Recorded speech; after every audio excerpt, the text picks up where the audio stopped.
Welcome to Bold Talk series where creativity, leadership, ideas, and innovation come together. My name is Ludvik, and today I have a privilege to have a short one-on-one conversation with Markus Turber, the founder and managing partner of Intuity Media Lab. Markus, great seeing you. Welcome to our Bold Talk series. How are you? Yeah, I'm fine. Thank you very much, Epi. It's a pleasure to be here. I like the Bold conference very much. I've seen a lot of great prizes there, a lot of innovation there in different fields. I'm really curious about the interview with you. It's great to be here today.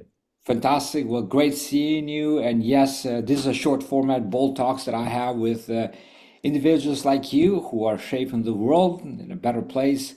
And obviously, the what got me interested was about your background.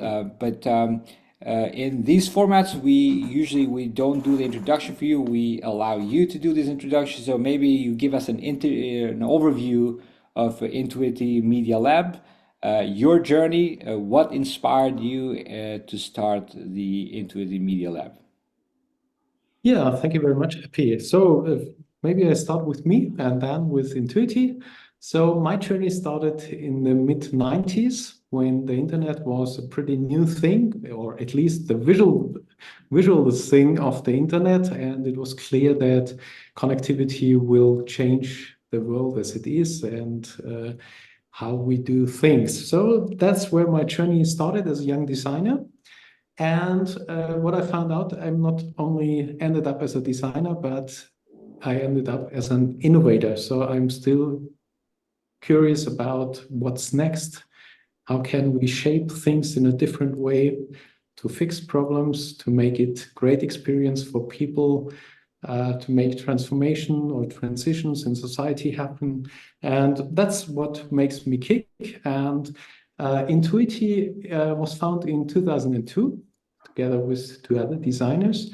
And but it shouldn't be limited to designers. So we had the plan to become a space for inventors, for scientists, for people from different angles, perspective, with different backgrounds, and that's where we ended up with a pretty fruitful ecosystem, doing plenty of different things. So we did a lot in energy transition. We do consumer products, lots and lots of digital interfaces, digital products. We do tools, medical equipment. We Millions of people traveling this summer will use software where we created user experiences for it, but also small things which are very much shaping the edge. For instance, it's pretty long ago, but the startup is doing very well.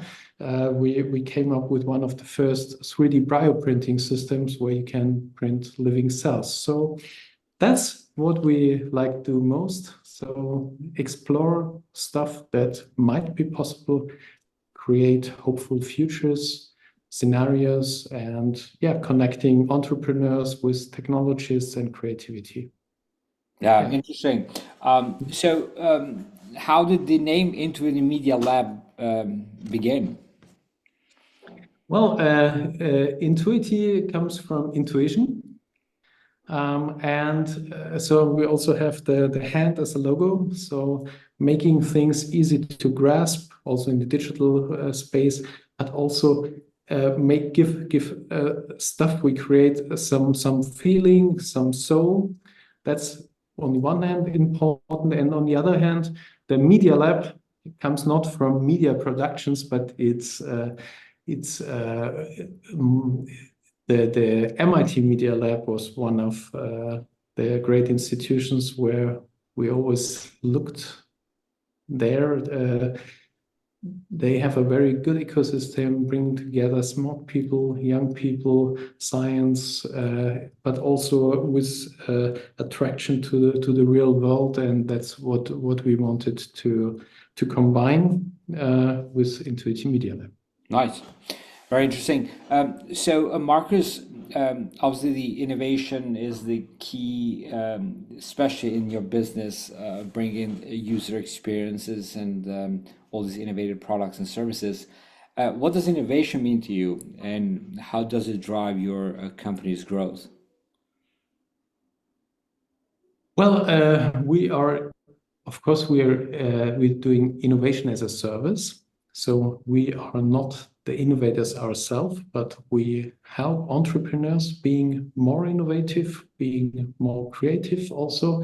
And I think innovation is what the world needs most. So we see lots of transition or transformative forces. It can be social, ecological, but also the business world is changing fast with new technologies that can be AI, but it's also automation. It can be also biotechnical knowledge that is expanding fast.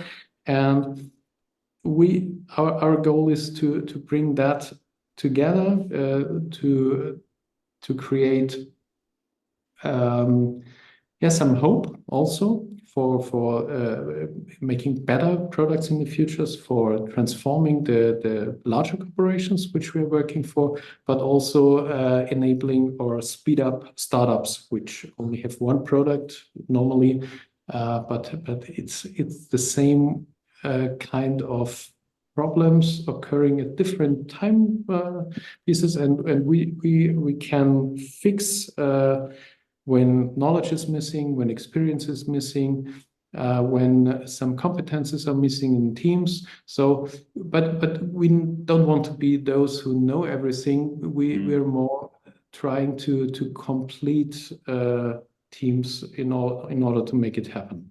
Nice. Which of the emerging technologies do you believe hold the most potential for innovation today and in the future? For this moment, of course, it must be AI technologies. I think that will definitely change everything. So also our own profession is changing a lot. For instance, if I take us as designers, we in the past designers were people giving shape to artifacts. So let's do a comparison in the 60s or so. There was that zeitgeist. The people wanted to live in freedom, and it was that great time of automotive design, like the Pininfarinas and Gruppo Bertone created the greatest cars in history. Mm. I think the zeitgeist is pretty different right now. So might imply that it's impossible to come up with greater cars than the Pininfarinas did, but it's time to create other stuff. And so that's I think what we are doing. We as designers, we don't have to know everything because that's provided by LLMs in future, but we have to come up with the right questions, and we have to we have to use that technologies in a way that we are not shaping the artifact, but the system behind it, or systems, organizations. So we are more moderators, Yeah. not the craftsmen anymore. Yeah, asking the right question is super important. I always believe that the quality of the question will determine the quality of the outcome. Yeah. And today it's more and more important because you got to question everything to really get to the real outcome out there. In terms of the qualities as a leader, what qualities do you believe are essential for effective leadership in a fast-paced Um, work environment that we are pretty much almost every business is experiencing today? mm. So I cannot answer it on a global basis, because I think leadership in large corporations is a lot about giving people stability, and leaders in large corporations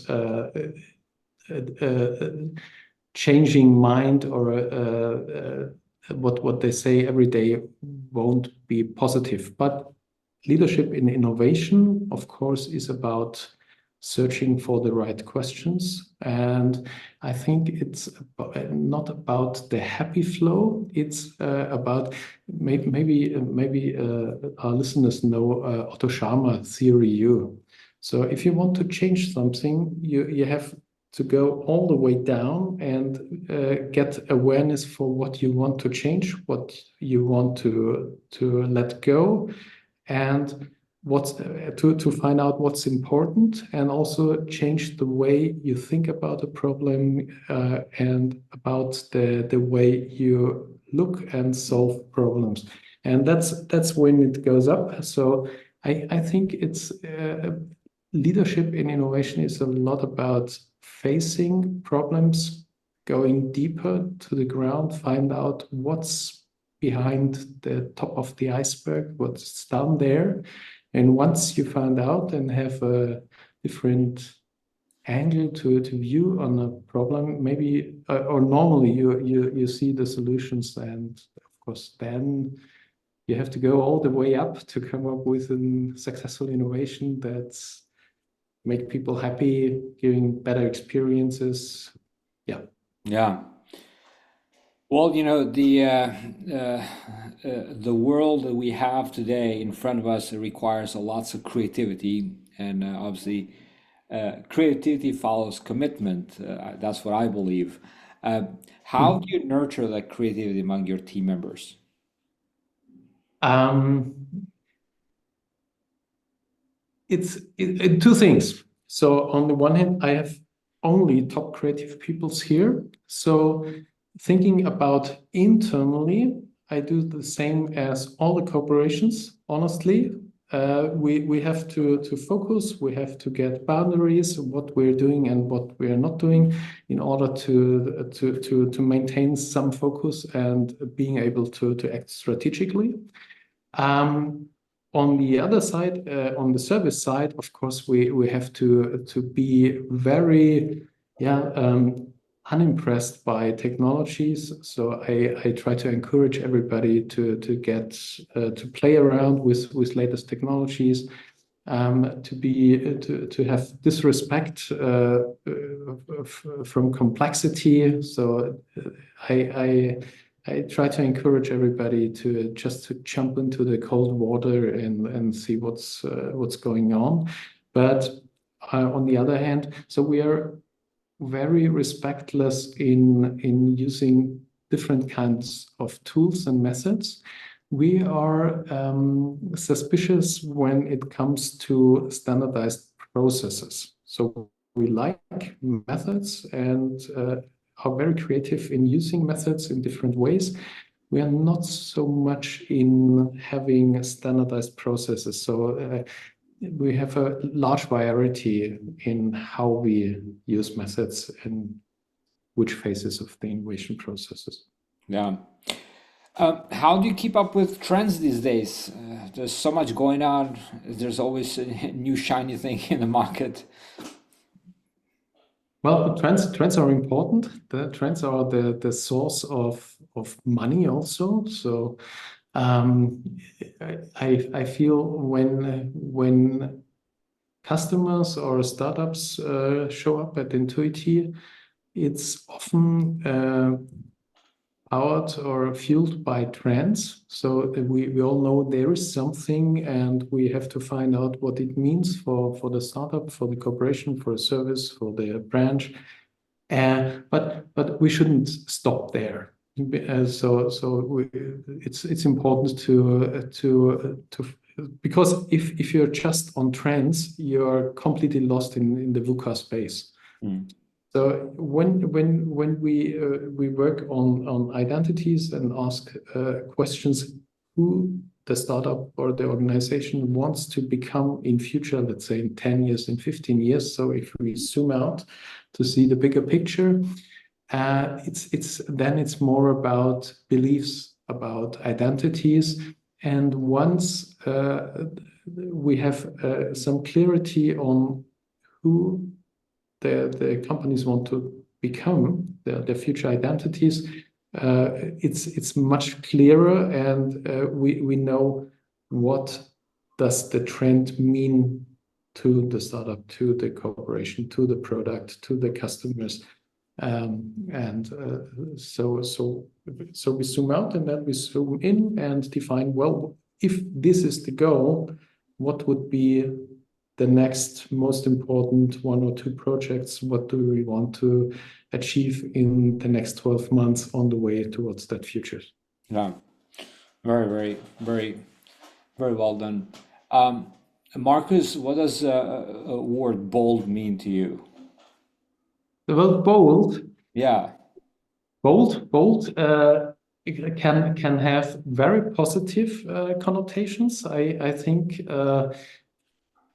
bold means being brave, having self-confidence.